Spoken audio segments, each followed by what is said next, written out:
Pag-unlad rin lang ang pag-uusapan, hindi pa huli ang lalawigan ng Batangas. Marami sa ating mga kababayan ang maraming pinagkakakitaan tulad ng pag-aalaga ng mga hayop, pagtatanim ng mga halaman. Isa ang lalawigan ng Batangas sa masasabi nating umuunlad na bayan.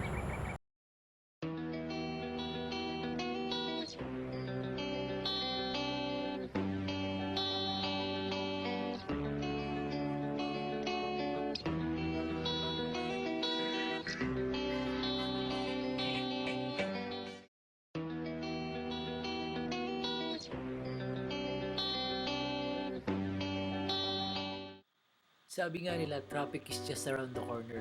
Pero dito sa Batangas, never ka makaka-experience ng traffic. Mapapalengke man, o bagtasin mo man ang kahabaan ng Batangas, hindi mo may experience ang traffic. Pagdating naman sa kaayusan ng mga pamilihan, isa ang syudad ng Lipa sa may pinakamaayos na palengke.